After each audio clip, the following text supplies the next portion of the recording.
Consider triangle ABC in the plane where A is the point 911, B is the point 55, and C is the point 39. Find the slopes of the sides of the triangle. So we need to find the slope of side AB, side BC, and side AC.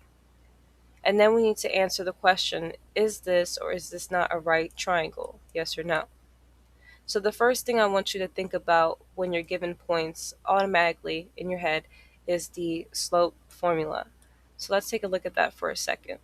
So the slope formula is where m, which represents the slope, equals y1 minus y over x1 minus x, which just means that you're taking y from one point and subtracting it by the other, then dividing it by the x from that point and subtracting it by the other.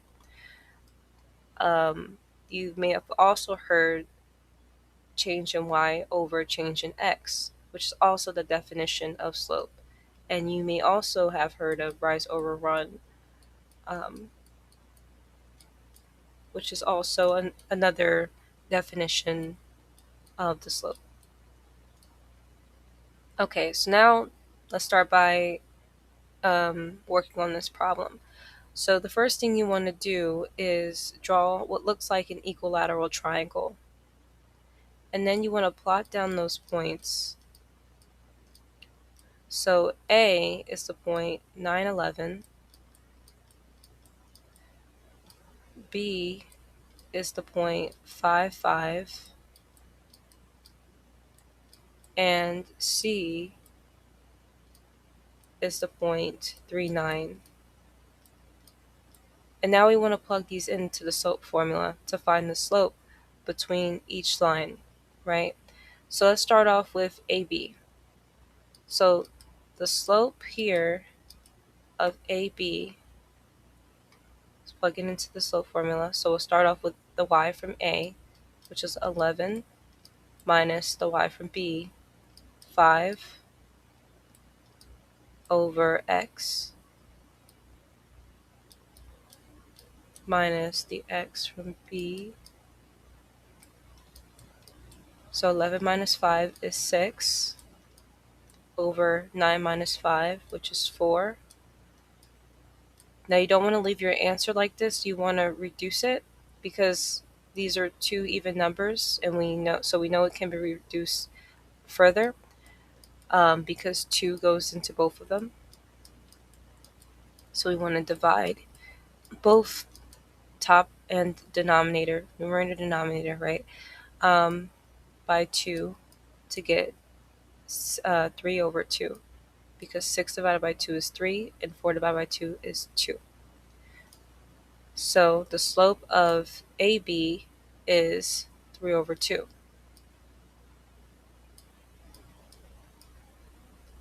Next is the slope of BC. So let's start off with the point B. Start off with the 5 from y, as y, because it's our y at B. And at C, we'll use 9 over 5 minus 3. So 5 minus 9 is negative 4. Think of basically this. If you reverse this, if negatives are difficult for you, what you can do is reverse it in your head, because 5 minus 9 is the same as 9 minus 5. It's just that your answer will have a negative. So just like how 9 minus 5 is 4, put a negative in front of it, and that's what 5 minus 9 is. Alright, now 5 minus 3 is 2. Negative 4 over 2 is negative 2. So the slope of the line BC is negative 2. And quick note here, you may be thinking, how come this, what looks like a horizontal line, has a slope? Because flat lines don't have a slope, or their slope is 0, to be more specific. So why isn't this slope 0? That's because this isn't a flat line. It looks like it is, but it isn't. It's not a horizontal line. It's just a straight line.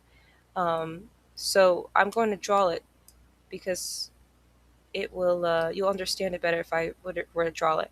So let's say the triangle looks something like this. Or both all sides are like equilateral, like how we draw this, right? All these lines are straight, but they're not flat, right? They're not flat, and actually, it may not necessarily be like that. More probably be a little more bendy at this part, but either way, the slope will not. It won't be like a straight vertical line because they're not vertical either. I made it seem it looks a little vertical here, so I was just trying to put a line through it. That would probably it may look better if I did it that way. Let's see. Unfortunately, I'm not talented at drawing triangles.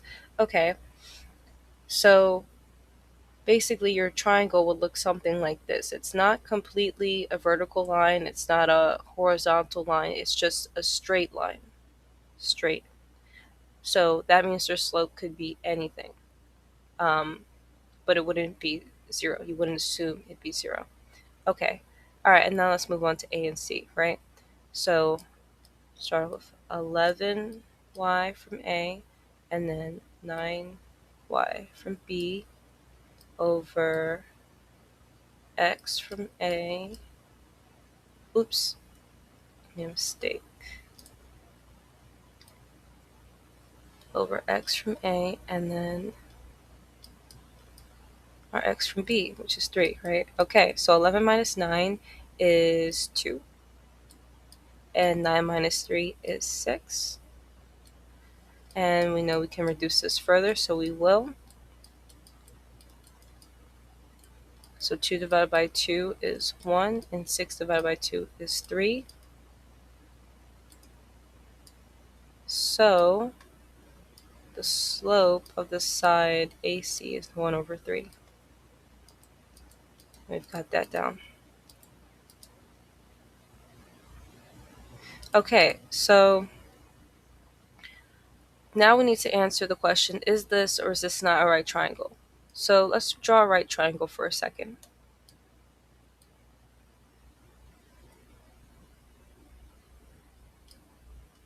Okay, so the thing about right triangles is that they have two lines.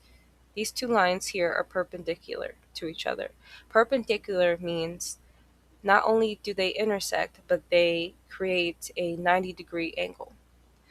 And if they achieve those, if they intersect and they um, create a 90-degree angle, then they are perpendicular to each other. And because they are perpendicular to each other, their slopes will be the reciprocals of each other.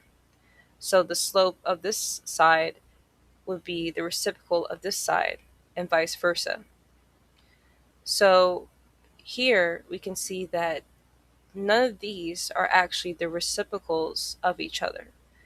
Um, but it may be, if it's a bit difficult for you to just look at it and think, okay, I don't really know what the reciprocal of 3 over 2 is. Okay, well, it's just a flip and changing the sign. That's what taking the reciprocal of a number um, is. So, for example, 3 over 2. The reciprocal of 3 over 2 is just going to be negative 2 over 3.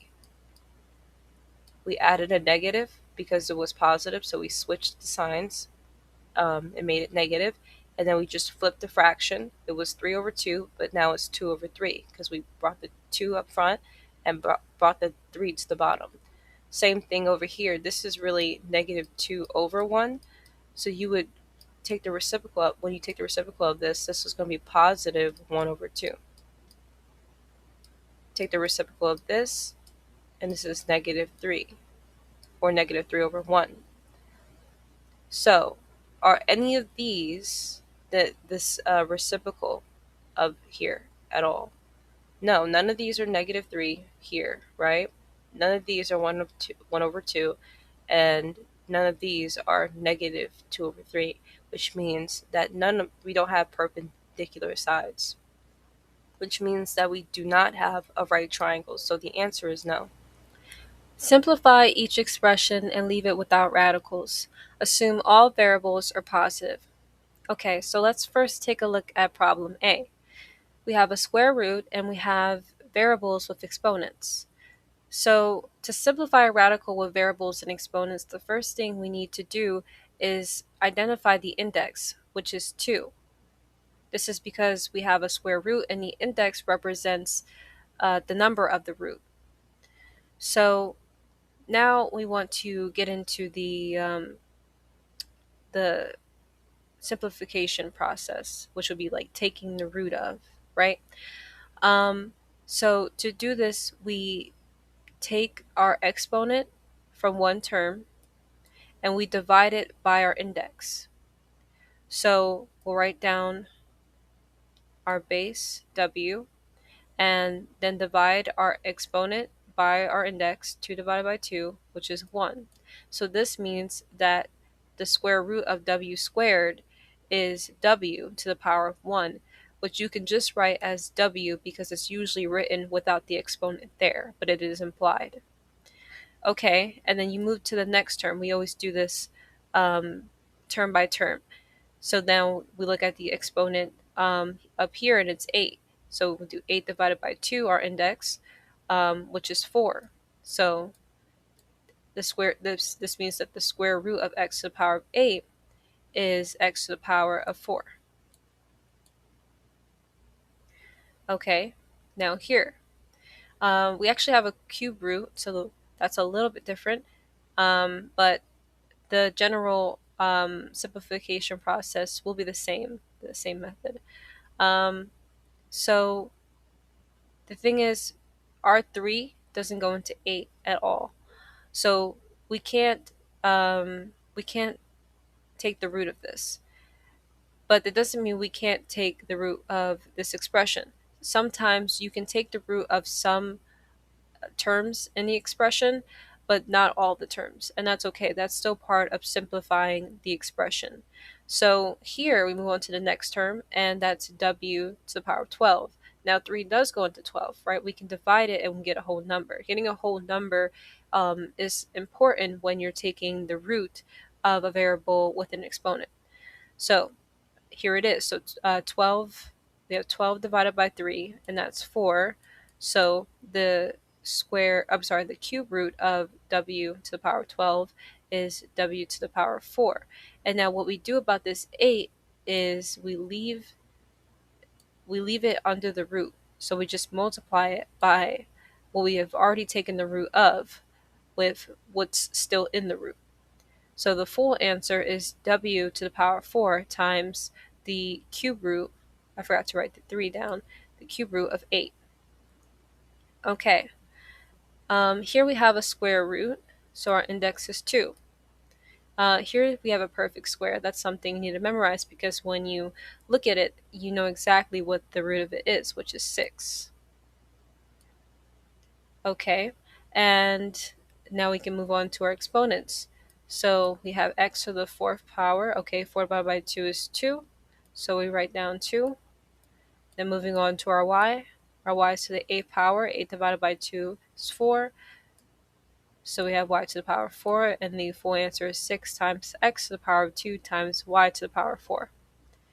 Okay, now moving on to d. D is a bit different because here we want to actually combine our root here because our indexes are the same, and it will be easier to simplify it this way. It'd be more difficult if we had to simplify these separately, taking the root of these separately and then multiplying it, because we can tell right now that it will be complicated since our index is 2 here.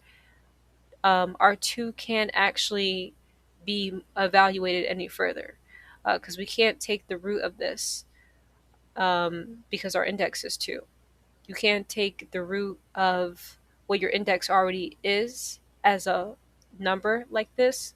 It's okay if the variable, it's okay if the exponent of a variable is 2, but if a number like this, an integer, is 2, you can't take the root of it.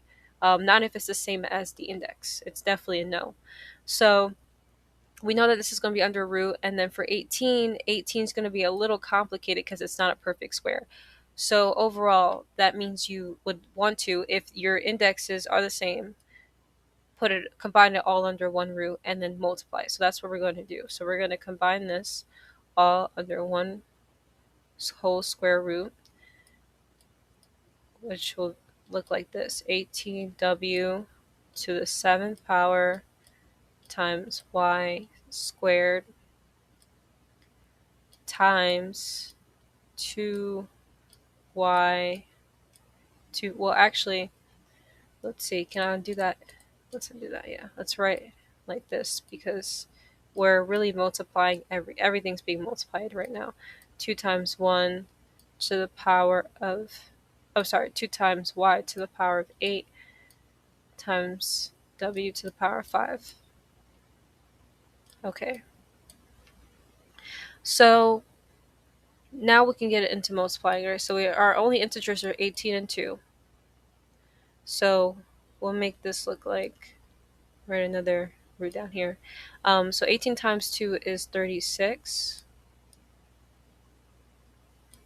times w to the 7th power. So let's combine like terms, right? So we have our w5. So we know that when we multiply exponents that have the same base, we're really just adding those exponents together, right? So this is going to be w to the 12th power. And combine our y's, and we'll have y to the 10th power because 2 plus 8 is 10. Okay, perfect. And this is still a square root. This is our index is still 2. So now we want to simplify this as usual. So here, 36 is a perfect square that we recognize. So the square root of a 36 is 6. And let's bring down the w. So w, all right, in our 12, we have 12. So this is this is a square. So 12 divided by 2 is 6. And then you bring down that y, and 10 divided by 2 is 5. So you start